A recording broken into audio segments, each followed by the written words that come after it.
PHNX Coyotes podcast brought to you by the one and only DraftKings Sportsbook, America's top-rated sportsbook. Download today using code PHNX, place a $1 football bet, and get $150 in free bets. It's just that easy. We're here. It's episode 8 of the PHNX Coyotes podcast. I'm Leah Merrall, joined today by Steve Peters. Craig Morgan is not with us today. He is at Gila River Arena covering Game 3 of the rookie tournament. So it's just you and me, Petey. And no Craig Morgan. It's like when Dad's away. I know. Or the real teacher's away. Or like, yeah, we have a substitute teacher. We'll try to live up to Craig's standard. I know for all his fans. We'll try. Well, Petey, you were back in Gila River Arena this past weekend for the first time since you left. How did that feel? You know, it was interesting. I mean, there was good and bad. Like, it was hard. You walk up to the media gate instead of the team entrance. But it was good. Got a chance to see a lot of people, a lot of good friends that I had in the building, and I got to watch hockey. I haven't been to a live hockey game in over a year.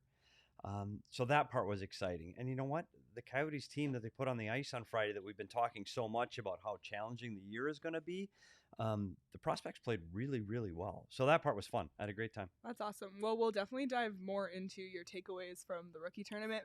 But first up, there's just a lot of news in the Coyotes realm that's happened in the last couple days, so I just thought we could kind of start off by getting into some of that. I don't even know where to start because there was two kind of things that came out today. What do you? Well, you talk about the new arena. All right, we'll go to the arena first. We've spent a lot of time where the Coyotes going to play. What's the arena going to look like? Are they going to be in Glendale? Are we going to be, Chase Field? All of the things we've been talking about, and then comes the article today talking about a new building in Tempe. I mean, I've seen the pictures, I've seen the renderings, I've read the plan. It's really exciting.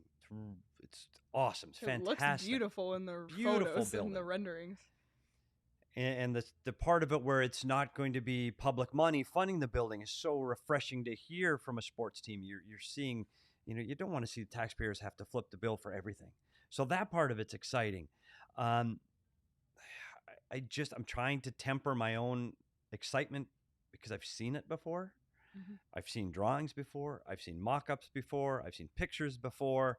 I've seen shovels in the ground before. If you go back to Los Arcos, I hope it happens. I hope the team has a new building that suits their needs and gets them closer to hockey fans and does all of the things they want to do. I'm just going to take a deep breath right now and wait. I mean, they were the only proposal that Tempe received to redo that land and rejuvenate that space. So you think things will start moving forward, but it's an incredibly long process. I'm excited about it, but I'm going to take a deep breath. Yeah, and like you said, it was the only proposal. Right now it's a compost site, I believe. So it's either going to become this or stay that, I guess, are the only two options.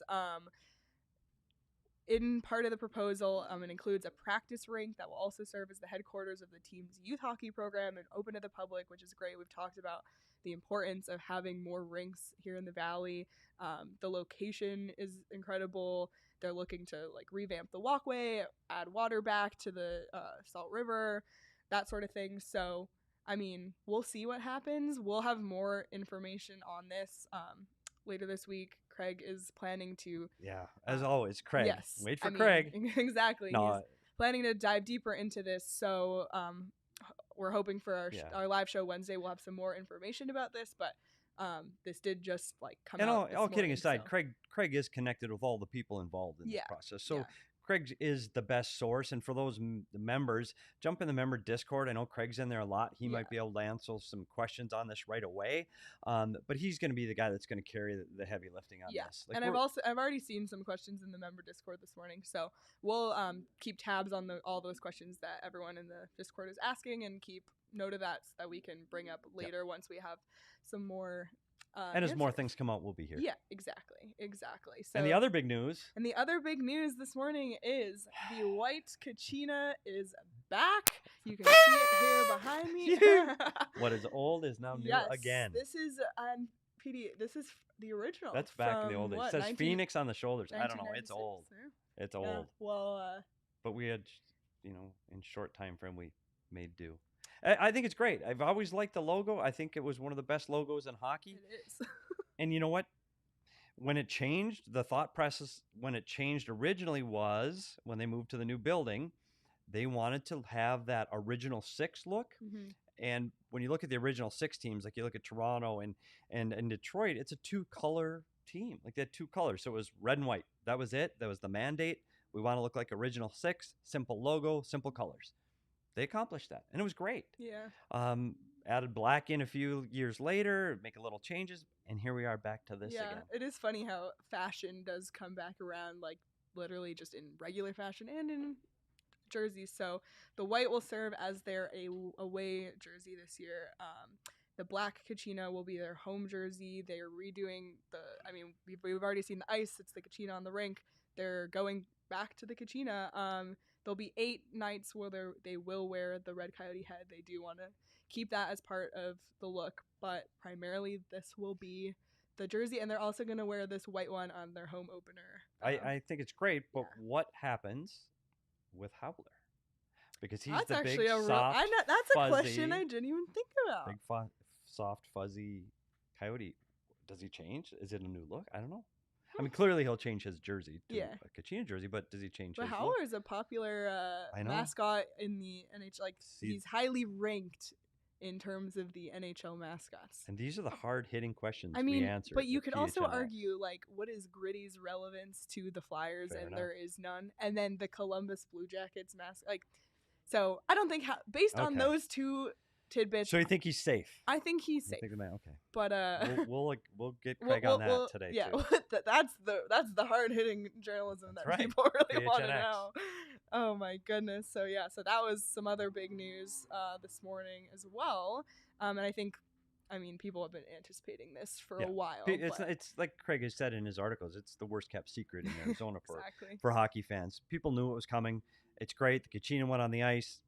Let's embrace it. Welcome it back. I saw a lot of Coyote employees over the last few days at the rookie tournament, and all of the staff is decked out in Coyotes jackets and T-shirts and hats. I mean, the logo is back for sure. Like everybody's embracing the Kachina, so I think it's fantastic. And I also think like it's one of those logos that is widely loved. Like it's among the NHL. Like people love this logo. It's not really controversial. Like it is well liked, and going into this year that we've talked about, it's going to be a challenging year. Like the fans need something to be excited about. Yeah. If all of it is loving the logo and loving the jersey, like we all need something to hold on to. So I think this was a really smart move to go through this rebrand now, especially as we're in the, oh my gosh, how many times we're going to say a rebuild? We should like start a tally or something. But I just think in terms of the timing of this, it makes sense to me. Because and trust me, there's a marketing department right now. They're looking at a new building. You're looking at coming out the other end of the rebuild. There are people sitting around a table this morning moving past the Kachina for what's next, for when this team is ready to blow up in the new building and all that. So somebody's got drawings for the next one already. Yeah. So they're already thinking beyond this. Yeah. It's coming. Like the change and the next rebrand will be right around the corner. Definitely. Just while we're touching on news notes related to the Coyotes, another thing that came out is that the Coyotes will be in 11 nationally televised games this season, 3 of them on TNT, 8 on ESPN Plus/Hulu. The 3 on TNT will be November 10th versus Minnesota, January 12th versus Toronto, which makes sense, Austin Matthews homecoming, February 23rd versus LA. Those are all going to be home games on TNT. So you can look out for those as well as part of the new package. And players, and you might not think this, but players and coaches look forward to this, to being on that stage. And I know if you want to watch a hockey game, no matter where you are in the world, you can watch it. Like there's access to it. But when it's nationally broadcast, talk to football players that play on Monday night or get the Sunday night game, that all the eyes are watching them.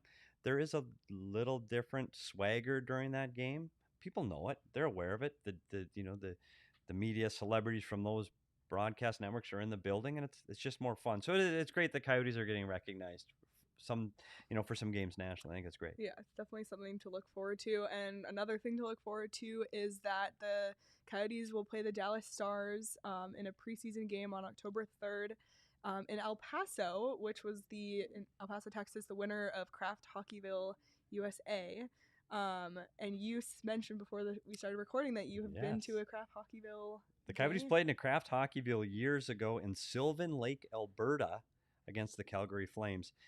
And it's really interesting because, again, it's like that other thing where it's not an outdoor game. I understand the cachet that goes with that, but it is fun. Like, you're in these small communities and people are just excited that you're there. The parking lot has lines of people just to watch you walk into the building as players. So that part's exciting. Yeah. The catch to all that is you're playing in a building that usually has 10 and 12-year-olds playing, and now you're trying to accommodate professional athletes that are used to a different standard. So those things are what's most difficult to overcome. And I remember just in my job alone, I have computers and servers and monitors. I have a lot of power needs, and they put me in a room that had no outlets. Oh, God. And so you're getting ready for the game and you have no power. And I know you think of the little details, but that's what you run into when you're in a building like that. So, and it wasn't just me, it was power to run the national news media outlets, and the players are getting dressed in stalls that are usually used for adult league. And it's a big change. Yeah. And you get out on the ice and you've got a few hundred people watching. It's incredible. Like the vibe in the building is really, really cool. Yeah. So I don't know how many players they're going to take to that game. You don't always take your top 20 players to that game in training camp. You mix rosters. There's a game before at home against Anaheim. So they won't have their entire NHL roster there. So we'll have to wait and see who they bring and what kind of experience they have. But it's really fun for the players, and I hope the fans there really embrace the whole environment of the event. Yeah, and it's exciting. I like the idea of getting upgrades to rinks and hockey rinks in the Southwest, and like Texas and El Paso is part of that. So that's really it's really exciting. It's great for hockey. Yeah, and Craft Hockeyville, it's impacted more than 80 communities with more than $4 million in rink upgrades across Canada and the U.S. So this one will be at El Paso County Events Center, like I said, on October 3rd at 7 o'clock. So, just something another date to keep an eye on the calendar. Fun. And it's all coming really, really, really quick. I know. It's already September 20th, and we're just, a week away from preseason. So, I mean, it's coming. Yeah, it comes quick. It's exciting. Well, why don't we wrap up the rookie tournament? Like we said, there's a game happening now. Craig's at Gila River Arena. I can check the score in a second. But PD went to his first game on Friday. The Coyotes won 5-2 against Vegas. And last night they lost 2-1 in a shootout to LA. Dylan Guenther had the lone Coyotes goal yesterday. PD, what did you take away from this weekend on Friday? We spent a lot of time over the last week and a half talking about what to expect from this tournament, who to look for and who to watch. The ones we highlighted the most, they all performed, but there are some other guys that really came in that were kind of surprises that weren't on the radar prior to this tournament. And those are the ones you're most excited for, because they're the guys that now they got a good look this weekend. Now they get a chance to play next week, and now they get to make it to the big camp and see how they perform there. So I kind of gave it my top five, top five guys that performed over the camp. The PD's top there five. They are. There they are. There's PD the top standouts five from the weekend. And I know right now everybody's watching recorded version of this show because they're watching Craig tweet from the rink live during the game. So the game today has already happened by the time you watch this. But the top five guys, we spent a lot of time talking about Liam Kirk. We had him on the show. He's an interesting story. We expect him to be a leader down in Tucson, as advertised. Offensive player, possessed the puck well, made a really nice playmaker, great on the power play. He's fun to watch. He's going to bring an element down to Tucson that they've been missing, that exciting, offensive since Garland left. I mean, that kind of offense. We'll stay up front. Dylan Gunner, as he is called, and firsthand got to see why they call him Gunner. The kid can shoot the puck. Yeah. Honestly, he scored both of his goals from the top of the circle, beat the goalie clean. He can shoot the puck. Yeah, that one video of that shot where it hit the water bottle in the net, that was all over Twitter on Friday. He's amazing. Like, he's not ready to play here. Like, I know fans are going, oh, let's get him here. No, let him play junior. Let him succeed. But he was fantastic. Like, he was great on the power play. All of the things we've discussed about, all true. But the third forward, and I had him as my best player of the first two games, was Ben McCarthy, and he's a 7th-round draft pick. The NHL 7th-round draft picks don't play. Very, very, very rarely do they ever get the chance to play in the National Hockey League. And by no means am I saying Ben McCartney is going to play for the Coyotes anytime soon. But he was a kid that did what he needed to do for rookie camp. He worked incredibly hard. He went to places on the ice where people don't like to go to, went net front. So he had a battle through tough defensemen. He had a battle through sticks. He went hard into the corners, and he ended up on the score sheet. And if not for him going to the net, Dylan Gunther doesn't get his goals because he's screening the goaltender. And I know it looks easy on TV to go stand in front of the goalie. You're looking 15 feet from a guy that's shooting a puck 100 miles an hour, and you don't know where it's going. Yeah. It's fearless. It's a hard place to go. So he stood out to me. I'm excited to see how he translates when he's playing with the men this weekend. Yeah, I do. So we'll see. So actually, a Craig Morgan tweet. Look, Craig's contributing to our show, and he doesn't even know. 10 minutes ago, Ben McCartney draws a penalty, gets tripped a second time in front of the Ducks goal, stays with it, and basically scores from his knees to tie the game at 2-2. Wow. Again, max effort guy. Wow. Yeah, and he's another guy that's scheduled to start off in Tucson, and he's a guy you pay to watch. Because when he jumps over the boards, he is going to work hard. And that's all you can ask for from a young guy. And for a 7th-round pick to be getting this much attention and accolades this early, I'm really excited for this kid. And to hear that happened today. He also scored the first goal in this game, too. So both of the Coyotes goals scored 2 today? Yeah. Good second effort. Whacked in the equalizer from the doorstep. And I have him as my number 1 kid. And he's got 2. Yeah. Wow. Look at that. Wow. So good pick for you on it. And Craig did not do that. There was no help from Craig. And I'm on the back end, I'm going to go with 2 guys. We talked a lot about Provolnev. He was okay. And I think maybe he's holding his game back. He's 26. He's more mature, played in the K. Maybe he's waiting for next week. Maybe. He wasn't as dynamic. I didn't notice him. He was okay. He made the safe plays. He moved the puck up the ice. Ty Emberson, University of Wisconsin player, noticeable, physical, big hits yesterday, put a couple guys down. He's again, we go back to the Tucson roster, another guy that should be starting off the season in Tucson, big physical defenseman that can move the puck. He was great. And here's the one we need Craig for. The surprise for me at the back end was Vladislav Kolichonok. Wow, he was just dynamic. Yeah. He was up in the play. Pick on Friday. Yeah. AJ was already had him on his radar. Yeah. I tell you what, he was up in the play all the time. He was around the net, and you're going, wait a minute, that's a defenseman. He real nose for the puck. He could go end to end with it. He's got some skill. I'm curious to see again how he translates to the bigger and better players. So there were some bright spots this week, and that's exciting. And we talk about what's the future going to hold. We don't know. We don't know what the draft picks. Right now, they're just a pick on a piece of paper.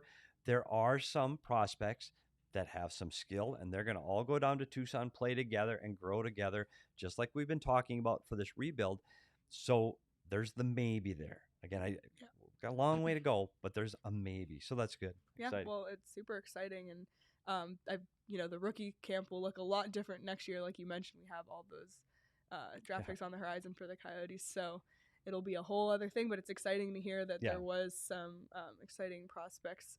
Another thing that happened this past weekend was your Minnesota Vikings played the Arizona Cardinals. Shane, pull up the picture. This is the photo that we have talked about a few times. I don't think we've ever shared it. So here it is. PD on the team playing in his. It was when the Vikings were in the playoffs a couple of years ago, and I happened to bring my horns with me on the team plane. I was excited. We actually flew during the game, so I missed it. I wish I would have missed this one as well. Yeah. Hey, your DraftKings pick of the week last week was correct because, like you said, See, I bet the Cardinals because I said bet with your head, not your heart. I had them cover, and the spread was at 4, and they won by 1. So, bet with my head, lost, rooted against my team. And then they lose. A team that could be 2-0 right now is now 0-2.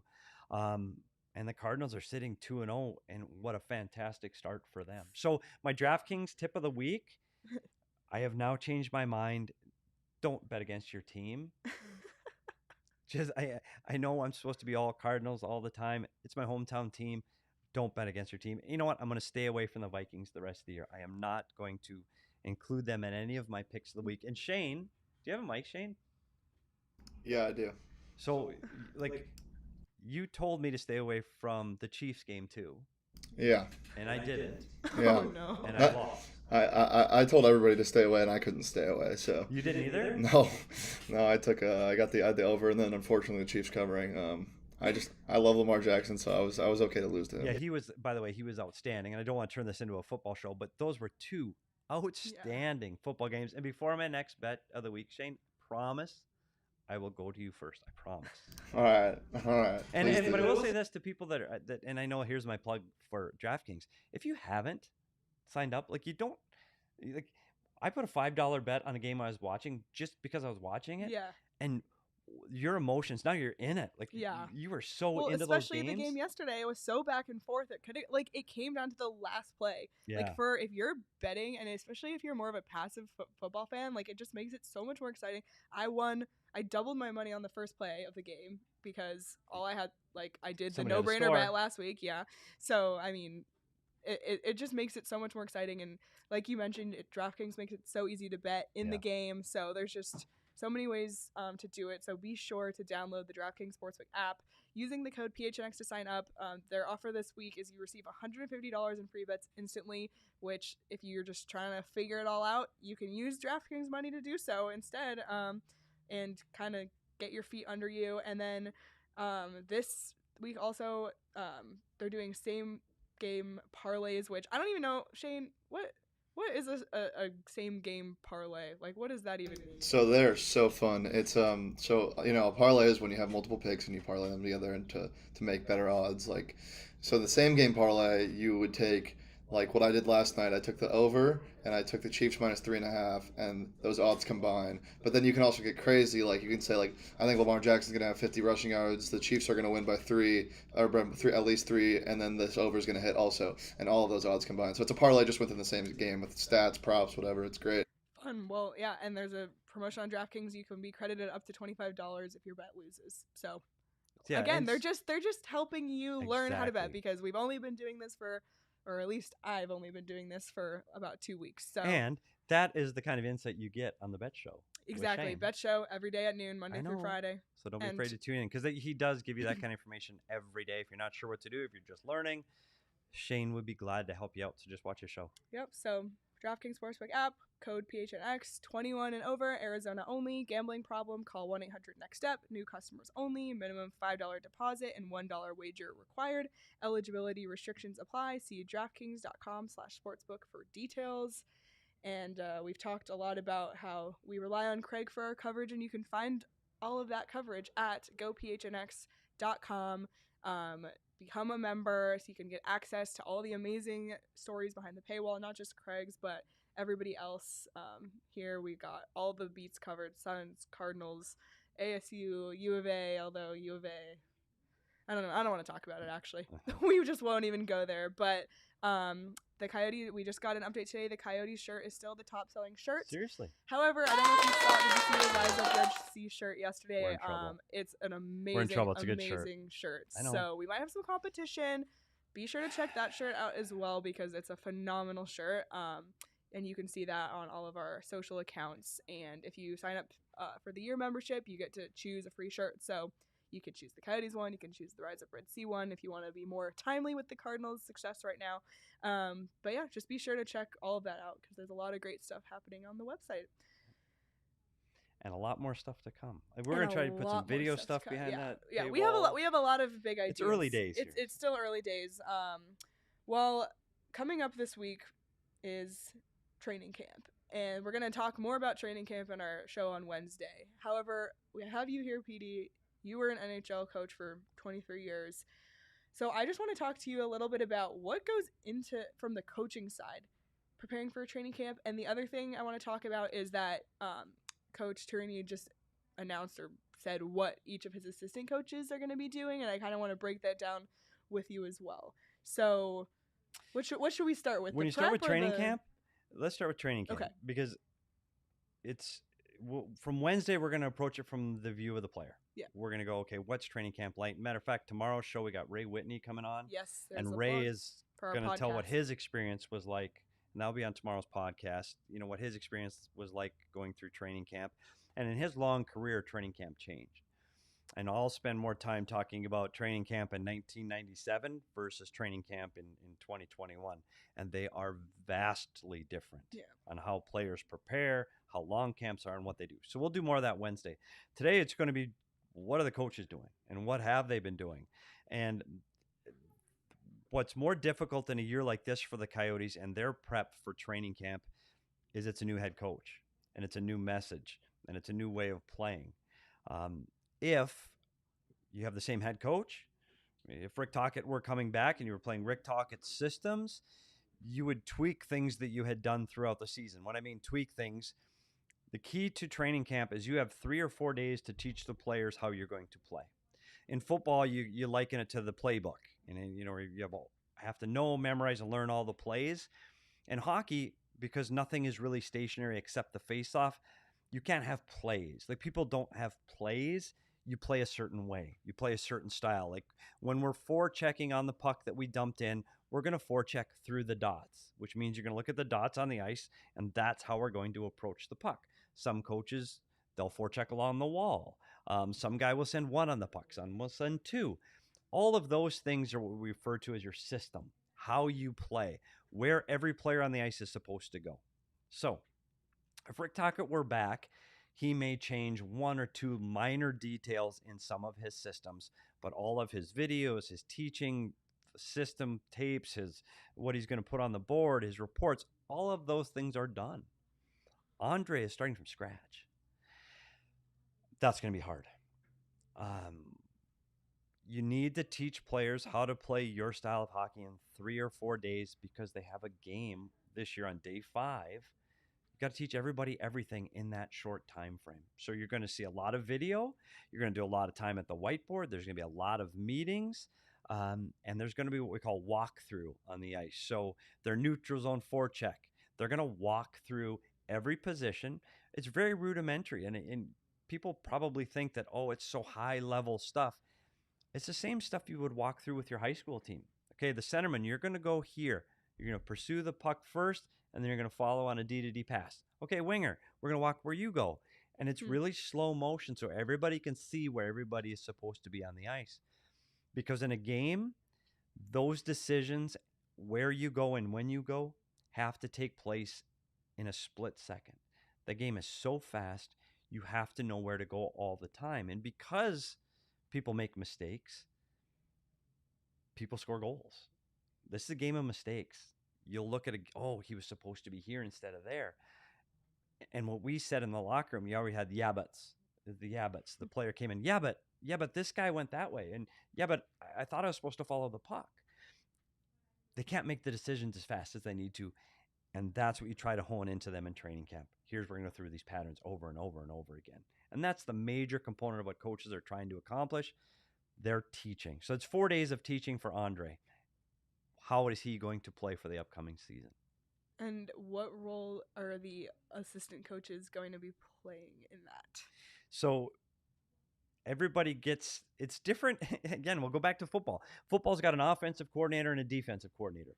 And that's their job, and that's what they're going to do. Next year, he'll be the offensive coordinator, and you'll be the defensive coordinator. Now, in hockey, guys change their responsibilities because you want different voices doing different things. And we've talked about Mario Duhamel coming in as the right-hand man, as it were, for Andre Tourigny. He's going to be in charge of the penalty kill this year. Now, last year, Corey Stillman ran the penalty kill.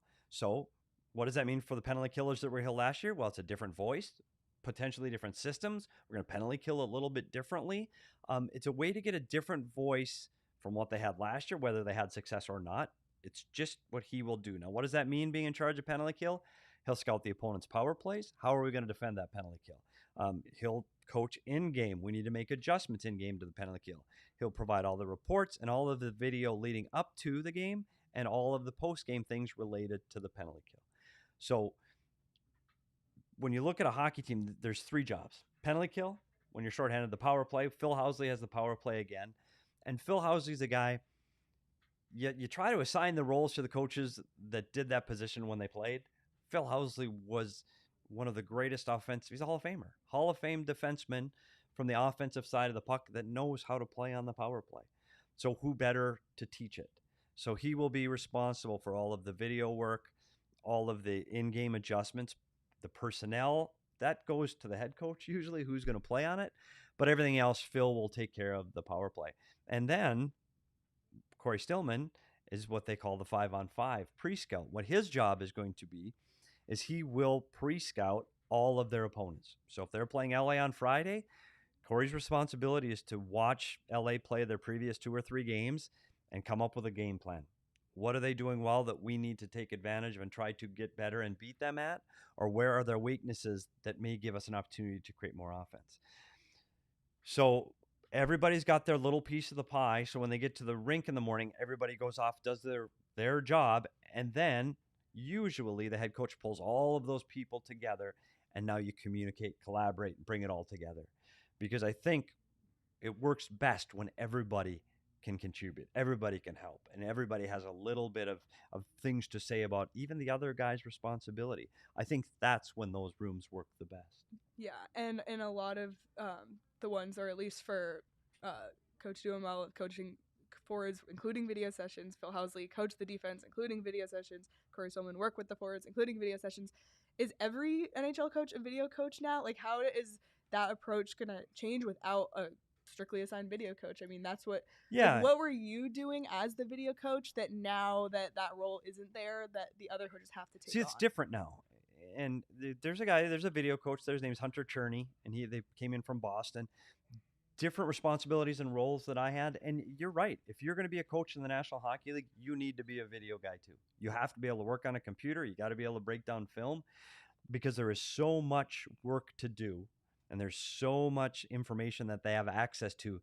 One guy can't do it. Everybody has to jump in and help. So I think everybody in their own way is a video coach. But what Hunter's job is, Hunter's distributing all that. He's collecting and distributing all of that data and all of that information. It goes through him first, and then he'll disperse all of that information to the appropriate coach. You know, that video coach job, it's techie, it's hockey, it's administrative. It's a really busy job that kind of funnels everything around the room. But those coaches do have to be able to do the heavy lifting on the computers that they didn't used to do. It didn't exist. Like Jim Schoenfeld back in the late 90s, he didn't know. Like, you get it all ready for him and he presents it. It's just different. It's just evolved. And when you talk about running the forwards and the defense, and I think most fans may know this, similar to the offensive and defensive coordinator, when you're making changes on the bench, just look down. Phil Housley is going to stand closer to the defenseman, and he's going to change the defenseman. So he'll holler on the ice when it's time for somebody to make a change, when they're tired, or he'll be watching what forwards are coming out for the opponent. You know, Sidney Crosby's coming out, I better get Chick on the ice. You know, so that's his responsibility, making sure the defensemen that should be on the ice are on the ice. And again, for the forwards, who's ever running the forwards has to make sure the correct forward group is out. Sometimes the head coach will run one or the other. Most often, the coach is kind of overseeing it all, and he's deeper into the strategy of what's going on in the ice. It's really so interesting to hear, because those are all the things that, at least for me, I've never really spent much time thinking about it. It all just happens.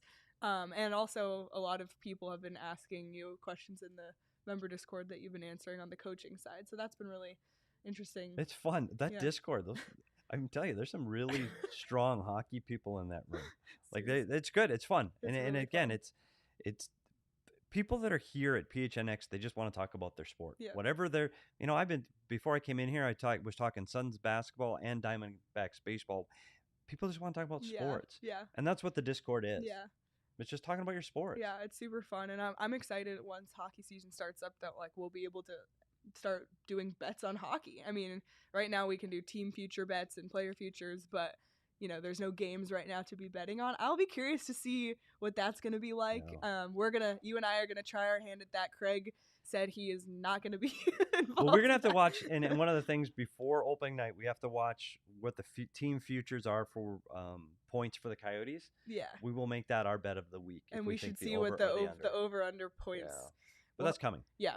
So we'll keep an eye on that. And DraftKings, it does have the team futures for winning this year, and the Coyotes are tied for last with the worst odds to win the whole thing on the DraftKings Sportsbook app, which it's kind of hard to argue. But so you can check that out now on DraftKings Sportsbook app, and then in just a few weeks, and we'll be able to bet hockey. You can literally bet, like, I think Espo said that he bet on a table. Was it table tennis? Yes, live on their show last week. Cricket. Oh, Cricket live on the show? Oh, it's the Avalanche guys who bet table tennis on their show. So literally, like, any sport you can bet. And, we've talked about the things that we need to hold on to for the Coyotes this year. We got the Kachina. That's exciting. Why don't, bring in some hockey betting, make it a little bit more exciting. And you can do that with the DraftKings Sportsbook app. And you can sign up today using the code PHNX.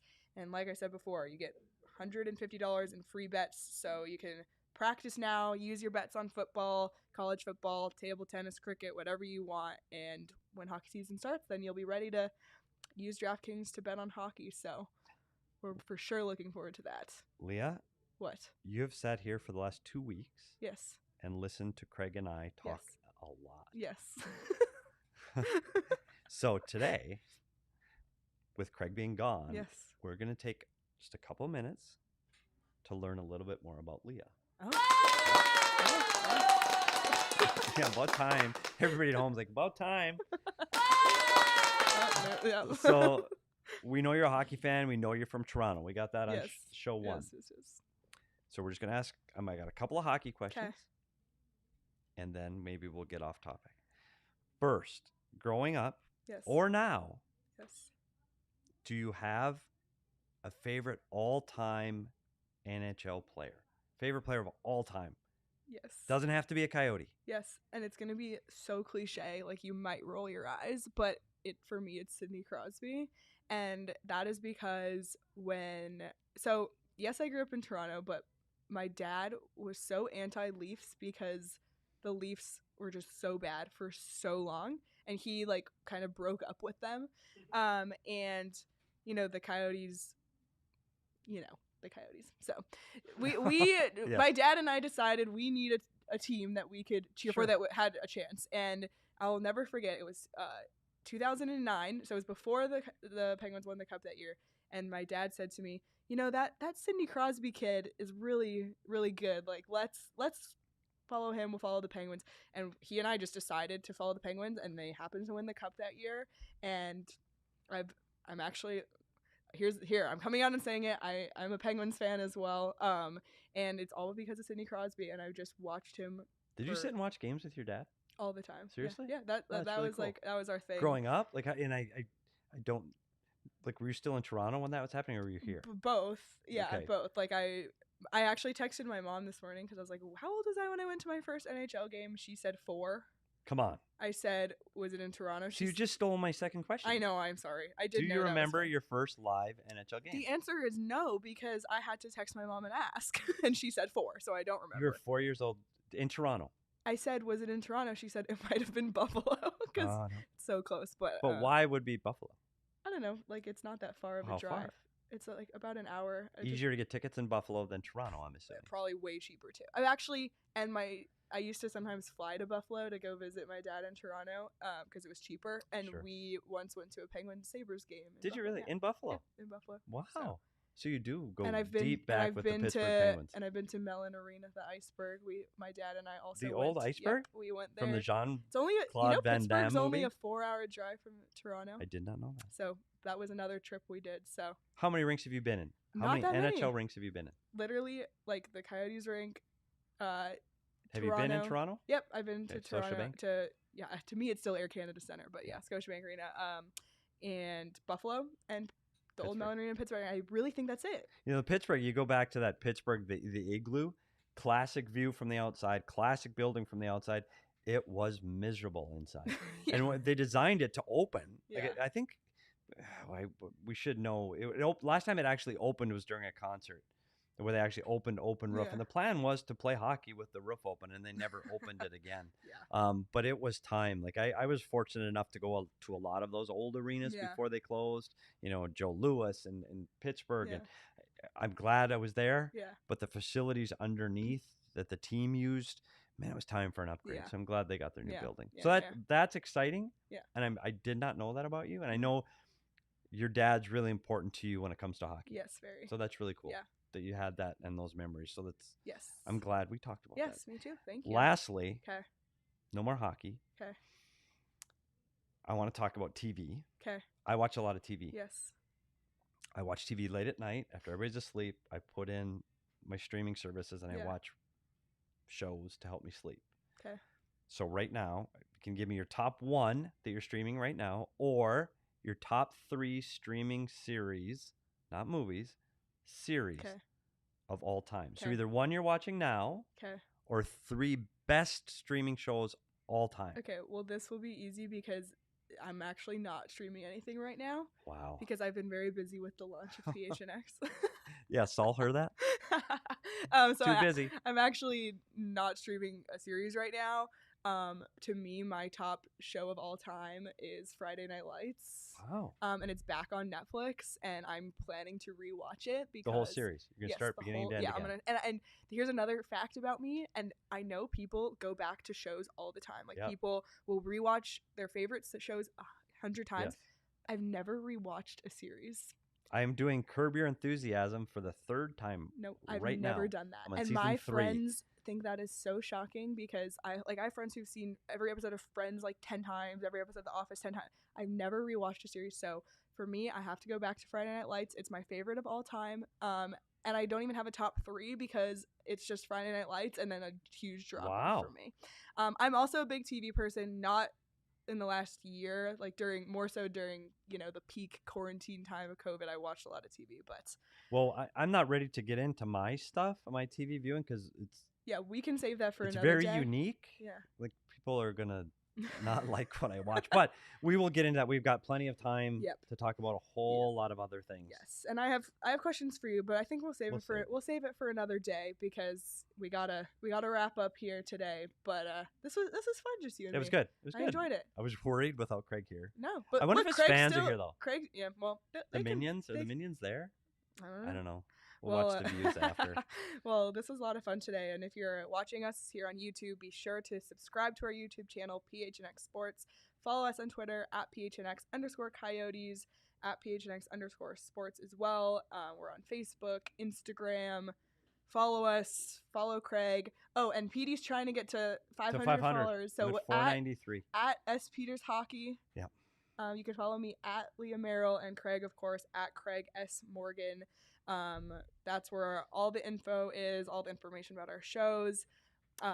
Like we mentioned before, the t-shirts, check those out at phnxlocker.com. Go phnx.com for all the great content as well. And coming up this week, like Petey said, we have an interview with Ray Whitney tomorrow on our podcast. We'll be back live on Wednesday to talk about hopefully more on the arena, but definitely more about training camp, which starts on Wednesday, right? So hockey's and here. Leah, I got it's a closer question. than we think. You talked about the podcasts. Yeah. So this show that we're doing right now live is going to be a podcast. It is going to be a podcast. How long does it take from right now when we're done? Yes. Till that will be available. It'll be in the next 15 minutes probably. That's incredible. It depends on the today. Is it up to Shane? No, I will do you that. Do it? Yeah. And that is why we're wrapping up now. Shane is a busy man today. You guys all are. You guys work really hard. Yes. And we thank you for all the hard work you put in. Thank you. Thanks. Yeah. And also, make sure you're subscribing to our show wherever you subscribe to podcasts as well. So you don't miss an episode. We're giving you 5 days a week of Coyotes content, which I know that hasn't been around here in the Valley. So we're really excited to be giving you that, and we're excited to bring you more this week. So follow along, and thanks for joining us today. Have a great day, everyone. See you tomorrow.